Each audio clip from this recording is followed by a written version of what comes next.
Hi, I'm Betsy, and this is CAM Matters. Come join us as we talk today about an owner's bill of rights, and we're going to add to that obligations. So don't miss out. Come join us. Welcome to CAM Matters, Condos, Co-ops, HOAs, and beyond. Betsy Barbieux is an informational leader in Florida on community association living, rights, and obligations. She is an expert on the rights and obligations of owners as well as the association.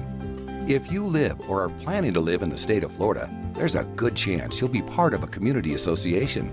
And by the end of this show, you'll know a little bit more about community associations and why they matter.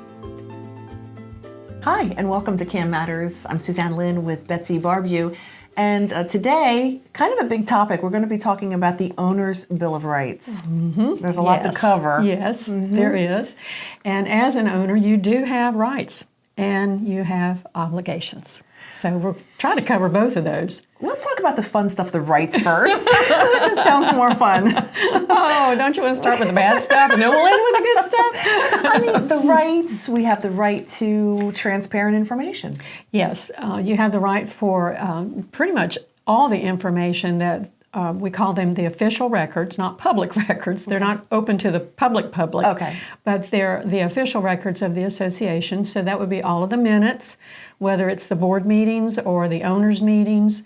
You have access to and should have already received copies of all of the beloved documents. How thick I is that? I get to wave these around again. Almost every episode we have these, which are your documents. You should have received that package at closing. And that is actually your contract that tells you what your rights and obligations are. So for fun reading, you just sit down one night, if you want to go to sleep, if you're having a hard time sleeping, just pull those out and read them. And if you don't have copies of them, then you need to get copies from your manager or your management company or your board. It's important. Because it's important. Right, because it's the law, it is. And you're going to be held to that, yes. right? And so the rights that you have would be to the records. And there's a kind of a misunderstanding, I think, among some that there's some financial records that are not available. But actually, I believe pretty much all the financial records are available, including an accounts receivable report. Okay. Who owes money? Who owes money. And here is my understanding of how that works. This is a contract, and all of the owners are parties to the contract. So the parties to the contract get to know if the other parties to the contract are fulfilling and their there obligations. Goes the neighborhood gossip. So if you want to know who's delinquent, you can get an accounts receivable report. You have the right to that. You have the right to that. You have the right to the monthly statements, the bank statements. But before you start this onslaught of requesting all of these things, let me say your board or management company probably has policies for how you make those requests. Okay. So you need to be specific of what records do you want to see. And then the association, whether it's a manager, management company, board, whoever has in charge of the records, they have 10 business days to make them available to you. Now that does not mean that they are going to automatically just email you all this. Right. They may, the statute will allow them, but what they will do, at least required by statute, they need to set an appointment time and day that you can come and they'll have the records that you've requested so that you can see them.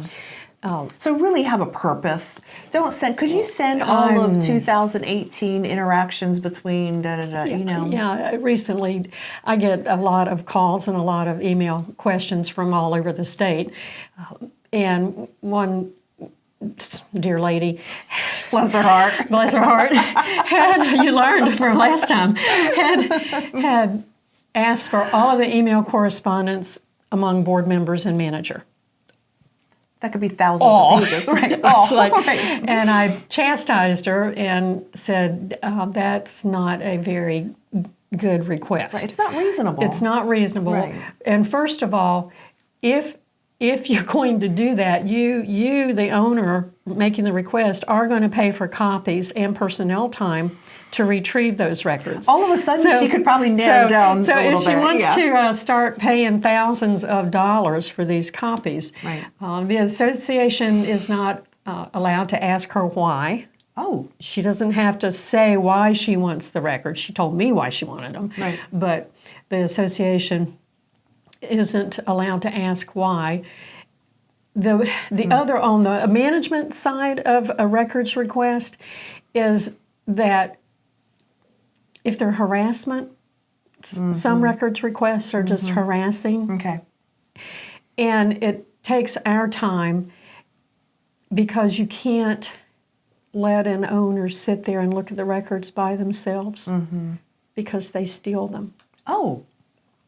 So somebody has to sit there, and I'm sorry, y'all, but somebody has to sit there and watch them because they will tamper with the records. They will take them. Take pictures?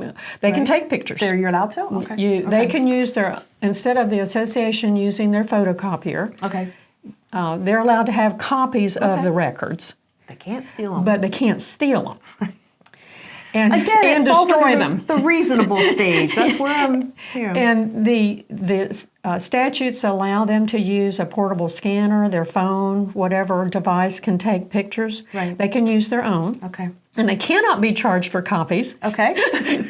Click, right? 10 cents, click, 10 cents. I can just see that. So they can't be. This is a moneymaker for the organization, yeah. They cannot be charged for using their own device. Right. But if the association makes copies, they will likely be paying for those. And they could be paying for personnel time that it took to retrieve them. The other thing that is not going to be made available is a record that does not exist.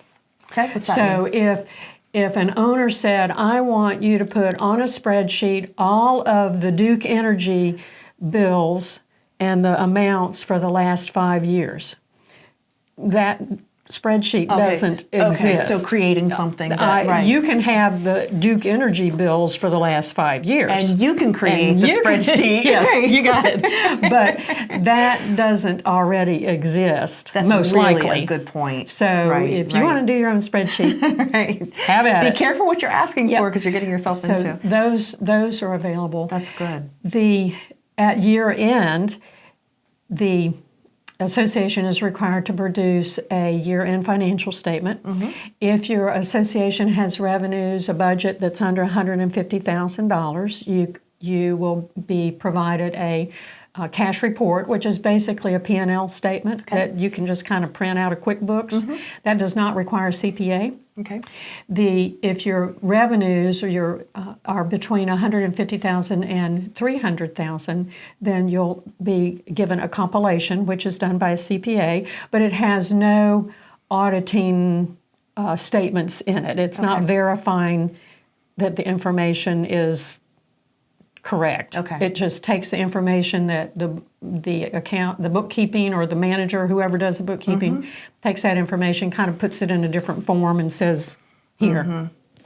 If your revenues are between $300,000 and $500,000, you'll receive at the end of the year a review, which is also done by a CPA.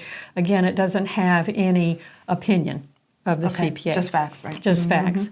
And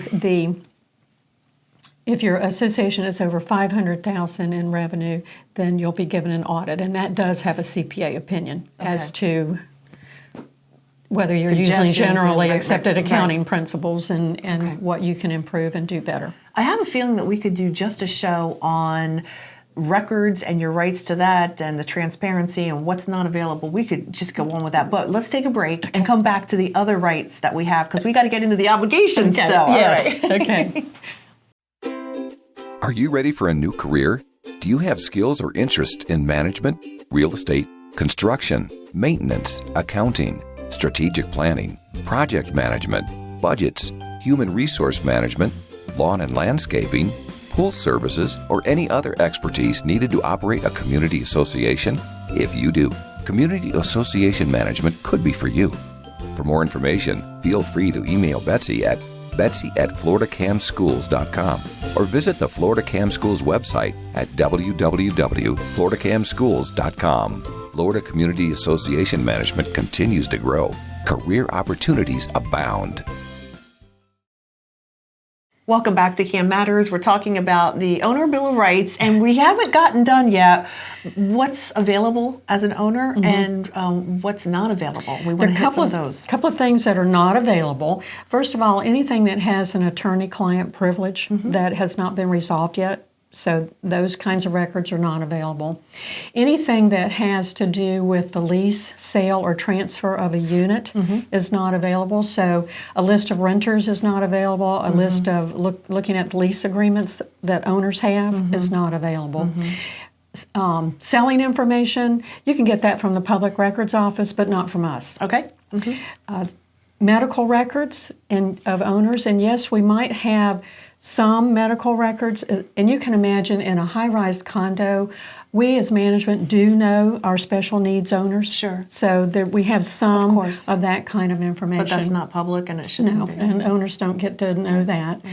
The personnel records are not available. So if you have employees, their payroll, their disciplinary, health records, all those things are not available except for a professional employment agreement or a professional management agreement. But the agreements are available, but not the individual records of the personnel, the employees. Sure.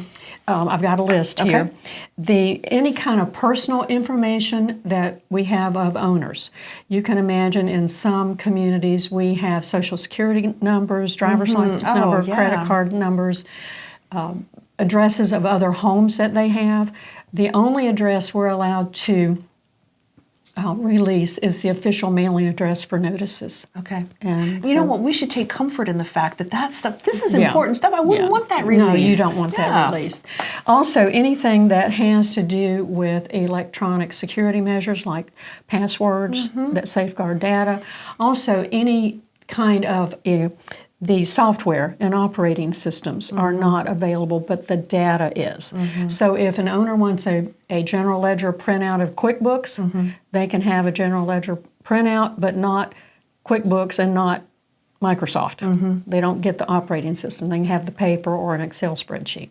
You know, I'm glad we went over that stuff because when we first dug in, I thought, oh, let's get the juicy information, what we can find out. But I'm so relieved and glad that there's common sense and even above that, that of fairness and what's moral. Right. So there's some things that are not available, but pretty much everything else is. Yeah. All right, let's dive into the obligations. Because it's easy to look at the fun stuff with the rights, but obligations, what are a couple of the major ones? Well, two of them. Okay. Pay. Okay. Uh-oh, it's going to rhyme. Pay. Pay and delay? Pay and obey. Obey. Not delay, no. Pay and obey. Oh, it rhymes. I like that. Okay, that's got to be another article. That's awesome. Yeah, pay and obey. You have a financial obligation to pay. You're talking about share. The fees. Yeah. And again, in your contract, it says here, and you have signed saying you will pay. And owners, when they move in, they actually have signed a blank check. They have said, I will pay whatever my share is. Okay, let's talk about this more. You had me at blank check. They've signed a blank check.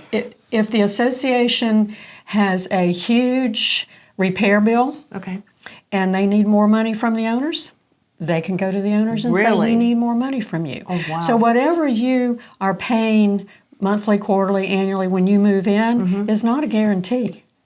I didn't know what that. you know. We've been living in an HOA for 8 years and I didn't know that. Well, and they may have done a good job of keeping things constant and having adequately saved for the rainy day repairs of your clubhouse or your dock or things like that, roads. But if you have not had a board that has been prudent in saving, because there's a strategic way to save for those things, then when the road needs repairing or the roof on the clubhouse needs to be redone or the buildings need to be painted and there's not the money in the bank, then owners will ante up. You have no choice. And they have no choice. Right. They have no choice. Well, I mean, they can sell. Right. But they have no choice. That's it. So the financial obligation actually, just to put it bluntly, is a blank check. Okay. And going way back to one of our earliest episodes, The association has the right to compel you to pay, and they have several means available to compel you to pay. Lots of tools in the toolbox. One of which is the lien ability, and we don't really want your home. We just really want you to pay. Just do the right thing. Just do the right thing. You moved in and promised to pay. Right. And now to say that you're not going to is kind of... just not right. No. All right, obey. Obey. Here we go. Back to these. Okay. Your documents will tell you what you can and cannot do with your home. We've talked several times already about what can you do to the outside of your home. If you live in a homeowners association, you may not be able to put a flag up, you may, or decorative flag. You can put the American flag. We've talked about that before. You got to go back to that episode. It's one of my favorites. Yeah. You can put an American flag up. We've got requirements on that. But you may not be able to decorate your yard with a gazing ball or an angel in your flower bed, things like that. You might not be able. Football team flag. You might not be Found able that to. out the hard way. You might not be able to do that. In a condominium association, you don't own the outside of your unit, which in many cases means that the association can tell you what you may or may not be able to hang on your door, like a holiday wreath or something like that.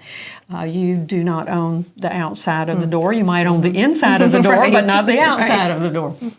Also, in some condominium associations will allow owners to replace the existing windows so that they have the double pane, more insulated, but they can tell you exactly what make, model, color, and everything that you have to replace those So with. this is going to vary. You need to know, as far as what your obligations are, what type of community you're living in, a condominium. Yes, it's going to differ as to what your rights are inside and outside of your living space.